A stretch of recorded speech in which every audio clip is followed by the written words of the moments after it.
grab the study guide that's in your program. Turn to Matthew 14 on your phone or in one of the church Bibles that we have here. As you guys are turning there, someone has said that the Bible is, among other things, a list of unforgettable walks. So you've got the gut-wrenching walk that Abraham takes with his son up to Mount Moriah, where he's thinking, oh my goodness, God has asked me to sacrifice my son, and thank goodness that didn't end up happening, right? You have the very miraculous walk of Moses walking through what was once the Red Sea and seeing how God parted it, and that was pretty incredible. You have the military walk where Joshua and God's people are walking around Jericho all those times and the walls come crumbling down and all that fun stuff. You have the very long, boring walk that the Jewish people took for 40 years in the wilderness. You have the walk that resulted in your salvation, the walk that Jesus took from Pontius Pilate to the hill called Golgotha where he died for your sins, right? So there's all these different walks that people are going on that significant things happen. Today we're going to be talking about one of easily the most incredible walks that anyone took. And it's one day, as the story is listed in Matthew 14, where one of the disciples by the name of Peter gets out of a boat and he walks on water. Now, I don't know about you, but when I turn in my Bible to Matthew 14, we're going to be looking at the story as it starts in verse 22. The title of that story in my Bible, and by the way, the titles aren't inspired or inerrant. That was added years later to kind of try and help organize the Bible for us. But what's interesting is my title, how about yours, says Jesus walks on water. Is that what your Bible says? I got to tell you, this could sound horrible. I'm not necessarily that surprised or impressed by that. I kind of expect him to do that. By this time in the Gospels, he's already done all kinds of crazy miracles. So walking on water, yeah, that makes sense. Just add that to the list. I mean, it's pretty cool, but doesn't surprise me. You know what surprises me in this story? You know what I would have titled it? Not Jesus walks on water, Peter walks on water. Now you have my attention. Because Peter was just like you, just like me. Today I want to talk to you about how you can walk on water. Not literally, but symbolically, spiritually, how for us, walking on water is accomplishing the impossible. For us, walking on water is God miraculously working in our lives. And I'm wondering, could anybody use a miracle this morning?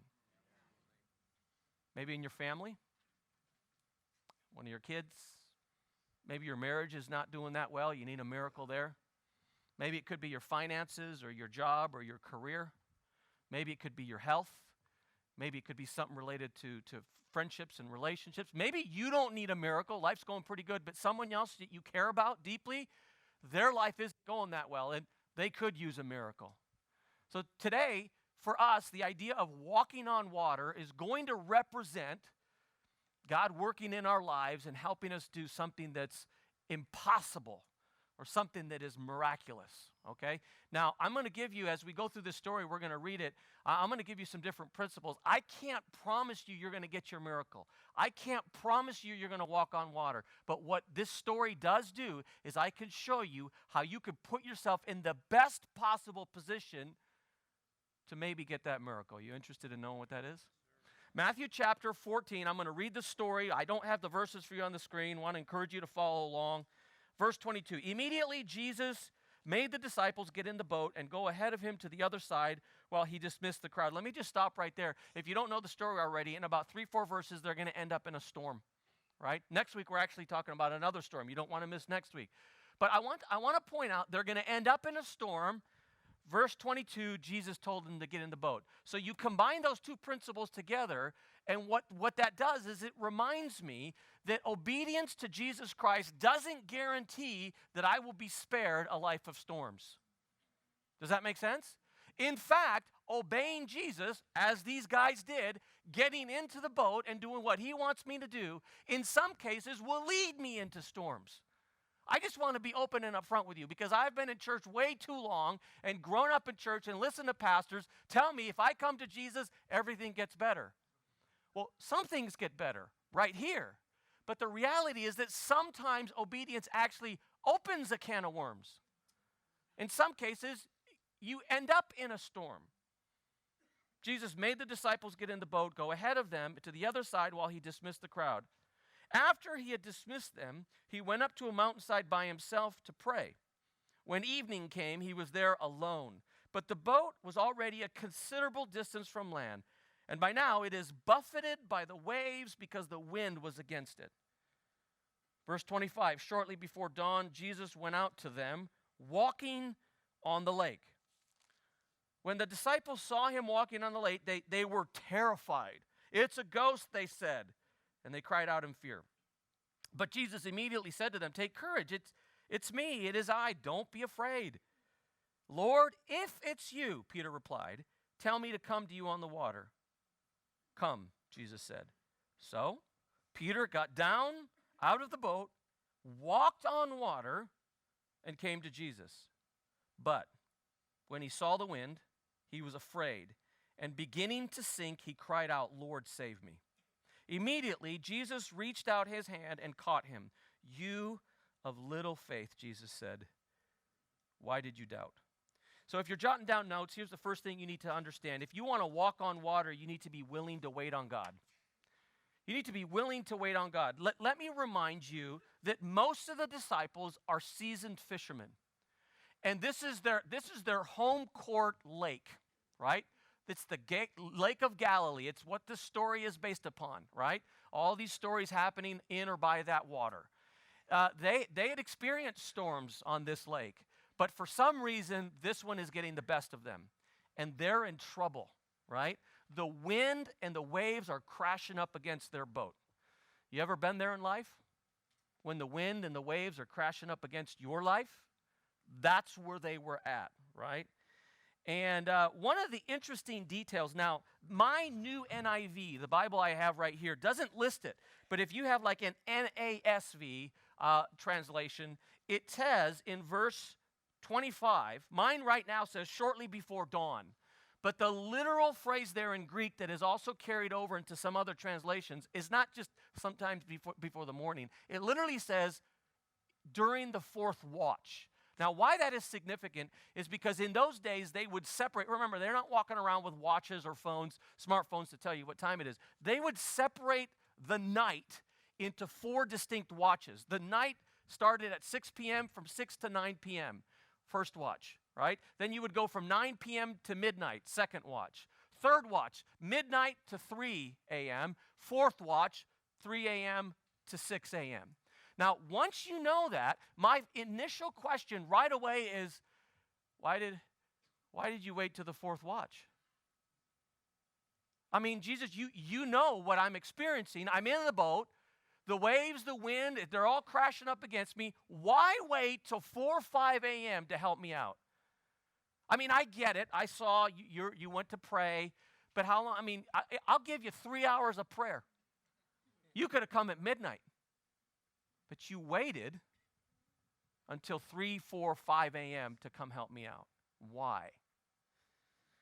Well, the answer is apparently sometimes if you want God to miraculously work in your life, if you want to be able to walk on water, if you want to be able to do the impossible, sometimes, I might even dare say even many times, he makes us wait. You go, well, Pastor, why? And I'm not going to answer that because I don't know why. I just don't. Many of you have heard this verse before, Isaiah 40, verse 31. I think I have it for you on the screen. It says, those who wait, those who hope upon the Lord will renew their strength. I'm thinking many of us here could use a little more extra strength, a little more pep in our walk. They, us, will soar on wings like eagles. So if we wait, we get to soar. It's interesting because those who study birds say that birds will fly in one of 3 ways. One, they flap their wings like a hummingbird. If you've seen on Discovery Channel and everything, a hummingbird can flap its wings 70 times per second. And some of you are doing that in life. You're flapping, but it takes a lot of energy to flap your wings, okay? The second way a bird can fly is by gliding, kind of what a paper airplane does, right? They get to a certain height and altitude, and they kind of glide, and then they kind of go up again, but eventually they will lose altitude, and you got to go back to step 1, and you got to flap. There are just a few birds in creation that can soar. Very few. The eagle is one of them. What ornithologists tell us is an eagle, because of its wingspan, because of the way its feathers overlay that it does not even have to move its wings. It can get thermal air coming from the ground, and it can literally elevate without flapping, without gliding. They just end up soaring. Eagles have been clocked at 80 miles an hour without moving their wings, their feathers at all. That's what you get if, it's a conditional promise, if you wait.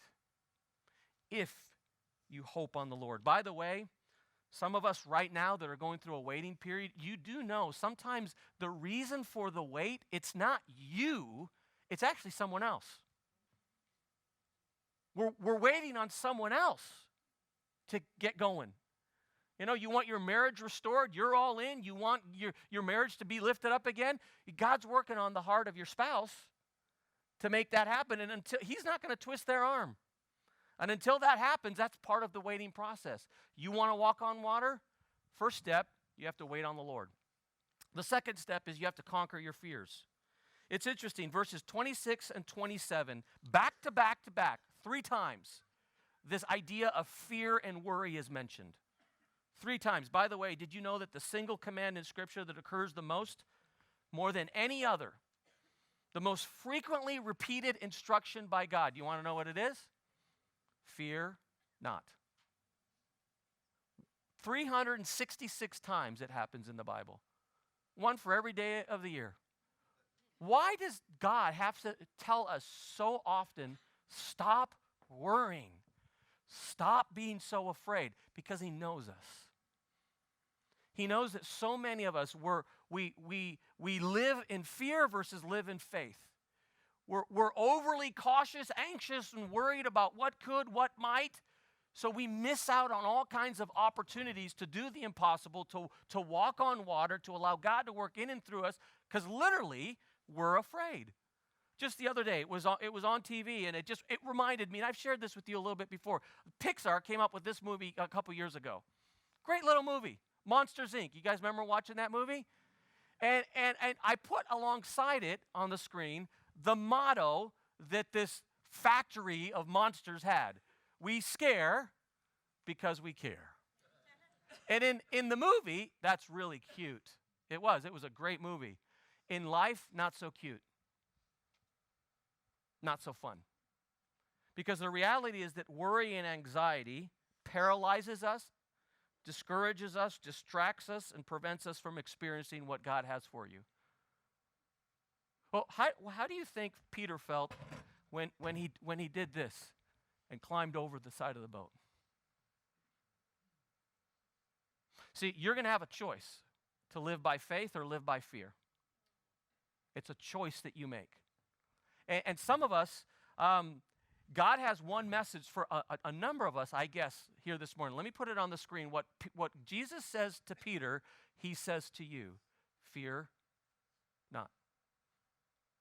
Stop living afraid. Stop living worried. Stop living anxious. You're not doing yourself any good. And here's the kicker. You're not even giving yourself a chance to walk on water. You've got to conquer your fear. Hey, someone said it like this. I want you to imagine someday when you get to heaven, you sit down with Jesus in front of this big screen, LED screen. He gives you a DVD. He says, I want you to pop it in. You see that on the DVD it has your name, and the title is What Could Have Been. And you and Jesus watch what your life could have been, what your life should have been, if instead living in fear, you had lived in faith. If you had gone for it when he opened the door. You got to be willing to wait. Second, you have to conquer your fear.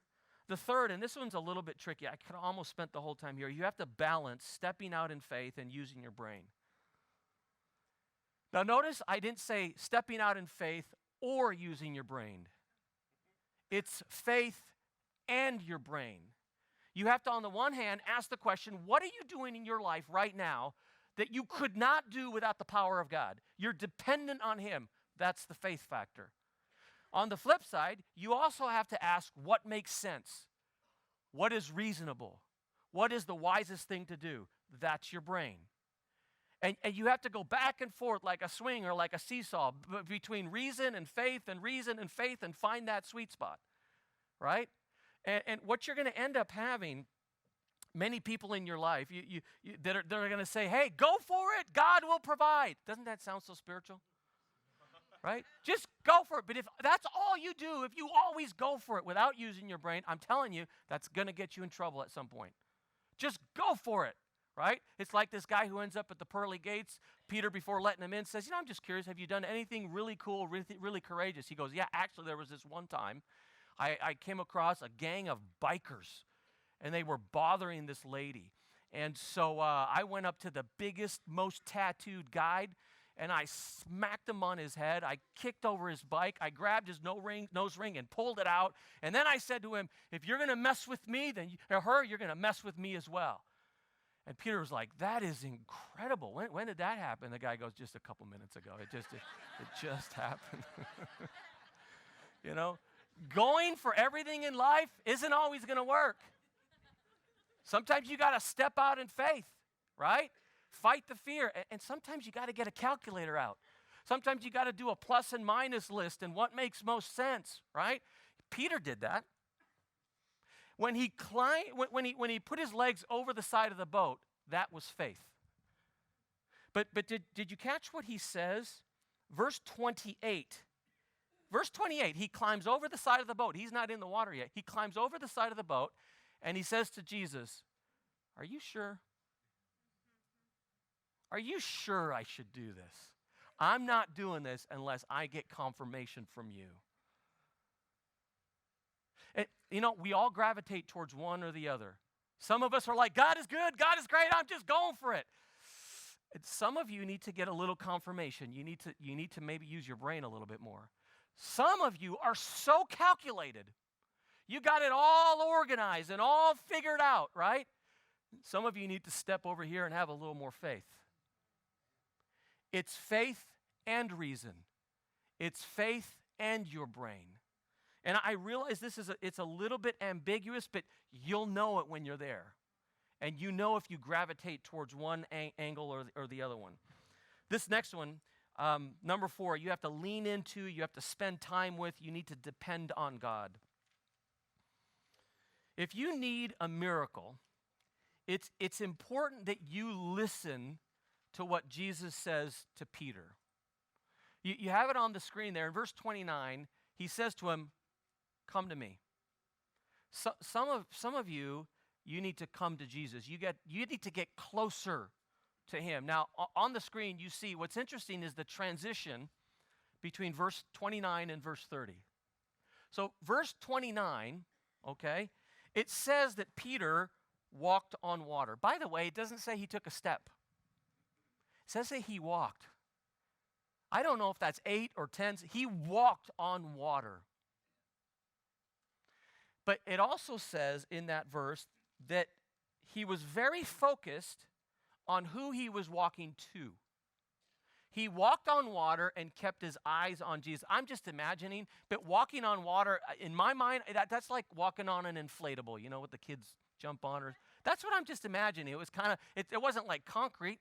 I'm thinking, I don't know. But he's walking on water, and he's got his eyes on Jesus. He's focused on Jesus. I'm walking on water with my eyes on Jesus. Immediately, the very next sentence, he starts to sink. But you have to catch why he starts to sink. I'm walking on water as I'm walking on water. And what does he do in verse 30? He takes his eyes off of Jesus, and he starts looking at the wind, and he starts looking at the waves, and he starts noticing the storm. And when he does that, then he starts to sink. So my question to you, in the midst of your storm, as you're getting knocked around by the wind and the waves, where are your eyes on? What are you focused on? Are you focused in handling crisis and storms as God would have you, eyes focused on him? Or are you handling crisis and storms as the world would have you? Because what you do and what you focus on will determine, do you walk on water or do you start to sink? What are your eyes focused on? It will impact your actions, which will likely then impact the outcome. I had a just very simple example of this just last week. last week Sandy made a meal, and she had this one, and it had just a little drizzle of gravy on it. So she opened a can of gravy and used about that much gravy on this little dish that she made, and there was about that much left in the can, in the jar. And so I said, are you using that for anything? She goes, no, I don't know. I'm not going to use it. I'm just going to leave it in there until we need it again. And so I decided to give my dog a little treat. I know. So I put the food in his dish, and I go, Javi, and I drizzle a little bit of on. He was so excited, right? Oh, he was so he couldn't move. He was just, I stirred it up, and so I went, stay, because we got, stay, sit, stay, sit, stay. So I put it down, and what was interesting is that he immediately, as I put it down, he ran to the dish. Sit back down and stay. Sit, stay. So I put it down, and he ran over. And then I realized what was happening. When my dog kept his eyes on his master, he stayed. He sat. The minute his eyes went from me to the gravy, and as simple as that is, isn't that exactly what some of us do? Keep your eyes on your master, and it'll be much easier to fight the gravy temptation. Some of you are like, that is good right there. I'm writing that. By the way, how do you do that? Because there is a principle. How do I discipline myself to do that? You've got to go. Spending time with God. Go back to verse 23 real quick. It's interesting to me that in verse 23, okay, so what comes just before? Look at it in your Bibles. The story that just comes before is Jesus feeds the 5,000. That's why I'm not that surprised with walking on water. To me, the previous miracle is bigger than this one. 5,000 people out of a Happy Meal. That's what he did. Okay? Right? So they want to crown him king. You're the man. He's like, time out. No. Crowd, all of you guys leave. Disciples, you get on a boat, head over there. I'll meet you over there. And what does he do? It says that after he dismissed them, he went up to a mountainside by himself to pray. You know, when you're trying to grow in your spiritual journey, there's two things you should be aware of. Group time with God and alone time with God. Group time with God is what we're doing right now. We're in a group. Group time with God is youth group. You're in a group. Group time with God is small group. You're in a group. That's important. Group time with God. But you have to understand that part of your spiritual journey is not just group time with God. You absolutely must have alone time with God. If Jesus needed it, how much more should we? Now notice, part of your alone time, I might even say most of your alone time, notice what Jesus was doing. Praying. Question, and I don't say this to make you feel guilty, but instead to challenge you. How many minutes did you pray this week? Actual minutes. And praying for your food doesn't count. How much time? See, the proportion to the amount of time you spent praying, I promise you, is directly related to how much you're leaning into Jesus, depending on Jesus, and being strengthened by him. You cannot walk on water if you're not spending that alone time with him and you're not committing extra time in your life to prayer. Does that make sense? Like I said, I'm not throwing you under the bus. I'm trying to help you understand why some of us are sinking instead of walking on water. Now, just to make sure we understand it, I've got a couple examples for you. Let's put this first slide up on the screen. I want to ask you a question. What side of the screen are you living on? The left side of the screen, this is your life with prayer. The right side of the screen, this is your life without prayer. So what does your life most represent? Is it more like a racehorse? Is it more like a toy horse? I don't think some of us have it, so let's put this next slide up there. Is your life more like a fighter plane? Or is it more like a paper plane? I still don't think some of you have it. Is your life more like a rapid train? Or is your life more like a choo-choo train? Huh? Are you playing real ball or are you playing foosball? This next one will make sense. Are you on God's team or are you on... It's right there. Okay, let's put the next one up there. I got two more, right? Are you living in the penthouse or are you living in the Lego house? Last one. This one I'm going to talk about just a little bit more, right? When it comes to cars, are you riding a little Tykes car? Now, the little Tykes car, they're cute. But the thing about little Tykes cars, the kid's doing all the work. Or are you living in a race car? See, you know it when you do it. Because when you're committed to alone time with God and you're committed to time with prayer, something happens in your life where you go from the right side of the screen and you start to transition to the left side of the screen. And you can't completely understand it, but you sense and you feel power operating in your life. You want to walk on water? You need alone time with God. And you need to prioritize prayer time with God. So I'm asking you, how about this week?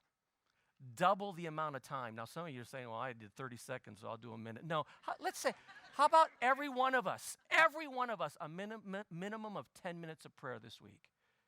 Together, one chunk of time. You got to figure it out for yourself. But leaning into and spending time with God is critical. We got to keep moving. The fifth is that you need to see failure as an opportunity to stretch and to grow. So in verse 30 and 31, that's what everybody focuses on. In fact, that's the verse that is most often quoted in this story when Peter starts to drown, right? And Jesus says to him in verse 31, "You of little faith, why did you doubt?" I mean, that's like the highlight of the story. That's what we focus on. Now, I want you to notice that the word failure I have in quotation marks because it depends what you do with your failure. I wrote a couple things down here. Some of you may write. Clint Eastwood, you talk about failures, was dismissed by the Universal Pictures and told, "You'll never make it in the film industry. You have a chip on your tooth, your Adam's apple sticks out too far, and you walk and talk too slow." Thomas Edison tried over 2,000 experiments before he finally came up with the light bulb. The Beatles were turned down at their first audition by a recording company and told, "We don't like your sound, and groups featuring guitars are on their way out." Can you imagine how they feel when they find, right? James Dyson invented the vacuum cleaner. Praise God for him, okay? After going through 5,127 different prototypes. Question, did Peter fail? Well, I guess so. Yeah, he failed. But the bigger failure was not even getting out of the boat. So here's the option you're going to have in life most of the time. You ready? Here's your two options. Option number one, you can be a water-walking failure, or you can be a very successful boat potato.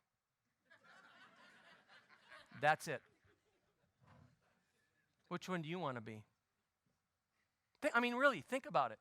Let me ask it a different way. Eventually, when they settled down that following day, because they probably showed up at the shore at 7 a.m., they were up the rest of the day. That following day, when they had dinner and they went to sleep, who do you think stayed awake thinking about what most happened? Whose faith do you think was stretched more? The 11 who stayed in the boat? Or the one that got out of the boat? I'm telling you that even in the midst of failures, and I say that in quotation marks, even in the midst of failures, it's what you do with it that will determine, do you grow as an individual? Are you stretched in your faith? And if you never get out of the boat, if you're always playing it safe for Jesus, I'm telling you, you're not growing the way even you want to grow. So understand that failure is as much an opportunity to grow as anything else. I didn't read the next two verses. We'll wrap it up. Verse 32. And when they, speaking of Peter and Jesus, climbed back into the boat, the wind died down. It's not a blank, But don't forget who controls the wind and the waves, right? Then those who were in the boat those who were in the boat worshiped Jesus, saying, "Truly, you are the Son of God." The last principle is that you have to understand that ultimately it's about God's glory, not your comfort. You know, I smile when I see what the other 11 disciples said. They see Jesus walk on water, and they're like, now we're convinced you really are God. I mean, before we weren't sure, but now we are. He just fed 5,000 people 10 verses ago. But not now we're convinced. And it reminds me that you and I don't have to be spiritual giants to be used by God. We do need to be obedient. We do need to be available. But what I really want to focus in on as we wrap up is that I want you to notice that in verse 33, the story does not end with the 11 disciples high-fiving Peter. You the man. I mean, it was awesome how you walked over that one wave, and, when you sunk, it kind of sucked. But other than that, it was really cool. It doesn't end that way. The story ends with the disciples praising and worshiping God, Jesus. I know that some of us need a miracle. We could use God miraculously working in our life. I know that if we were able to walk on water, that would hugely benefit us relationally or physically or financially. I get that. But one of the criteria for you to get your miracle is that your priority does not and cannot be my comfort. It has to be God's glory. So when you're asking for the miracle, if only always you're saying and you're praying, God help me, God bless me, God take care of me, help this one issue in my life, help that other issue in my life. If it's all me focused, instead of God work in and through my life so that you get the glory. It's a very subtle change. But if there's not some of this in there, I'm telling you, you're not setting yourself up to walk on water. It's not that you have to avoid this. God, I need your help. I got this issue. I need your help. God, in and through my storm, whatever you do, I hope that through my actions, people worship and glorify you. It's both and.